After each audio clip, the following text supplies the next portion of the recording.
আজকে আমাদের রেসিপি সোয়া চিলি। চলুন দেখে নেওয়া যাক কী কী লাগবে। 3টে টমেটো কেটে নিয়েছি, একটা বড় ক্যাপসিকাম কেটে নিয়ে, পরিমাণ মতো কাঁচা লঙ্কা নিয়ে নিয়েছি, 1 কোয়া রসুন নিয়ে ছাড়িয়ে ওটাকে কুচিয়ে নিয়েছি, আদা নিয়ে নিয়েছি পরিমাণ মতো, 6-7টা পেঁয়াজ 4 টুকরো করে কেটে দিয়েছি। এদিকে পরিমাণ মতো সয়াবিন সেদ্ধ করে নিয়েছি। এবার এতে কী কী লাগবে দেখে নিন। কর্নফ্লাওয়ার মিশিয়ে নেব, নুন দিয়ে নিচ্ছি পরিমাণ মতো, এবার কাশ্মীরি লাল মরিচ দিয়ে নেব পরিমাণ মতো, 2 চামচ মতো চিলি সস দিয়ে নিচ্ছি, 1 চামচ মতো সয়া সস দিয়ে নেব, 4টে ডিম ফাটিয়ে রেখেছি ওটাও মিশিয়ে নেব। দিয়ে সব একসাথে মিশিয়ে মেখে রেখে দেবো 10 মিনিট মতো। তারপর এগুলো ভেজে নেব।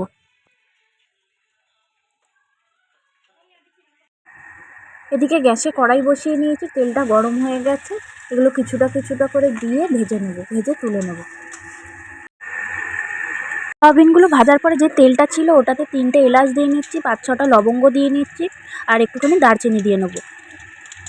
এখন এতে রসুনটা অ্যাড করে নেব, একটু নাড়াচাড়া করে পেঁয়াজটা দিয়ে নেব। এবার পরিমাণ মতো নুন অ্যাড করে দিচ্ছি পেঁয়াজটা একটু নাড়াচাড়া করার পর।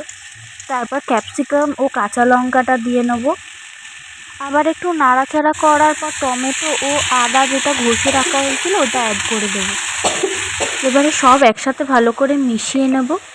এখন সব সবজিগুলো একসাথে মিশে হালকা একটু সেদ্ধ হয়ে আসবে, তখন এতে 4 চামচ চিলি সস দিয়ে নেব, 2 চামচ সয়া সস দিয়ে নেব। দেওয়ার পর সব আবারও একসাথে মিশিয়ে নেব।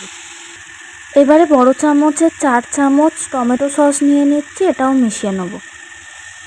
এবারে কিছুক্ষণ সময় নিয়ে সব একসাথে কষিয়ে নেব। তারপর এদিকে একটা বাটিতে 2 চামচ মতো কর্নফ্লাওয়ার নিয়ে নিয়েছি, এটাকে গুলিয়ে নেব জল দিয়ে। এবারে পরিমাণ মতো জল দিয়ে নিচ্ছি এতে, দিয়ে একটু ফুটিয়ে নেব নাড়াচাড়া করে। তারপর কর্নফ্লাওয়ারটা অ্যাড করে নেব। কর্নফ্লাওয়ারটা দেওয়ার পর আবার ভালো করে মিশিয়ে নেব।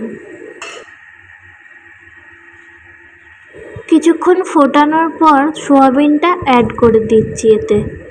এবারে সয়াবিনটা দিয়ে ভালো করে আবার নাড়াচাড়া দিয়ে মিশিয়ে নেব।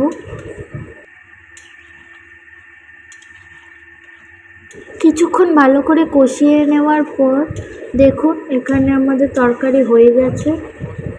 এরপর গ্যাস বন্ধ করে দিচ্ছি। যদি আপনাদের এই রেসিপিটি ভালো লেগে থাকে তবে একটি লাইক, কমেন্ট, শেয়ার এবং সাবস্ক্রাইব করে দেবেন চ্যানেলটি। ধন্যবাদ।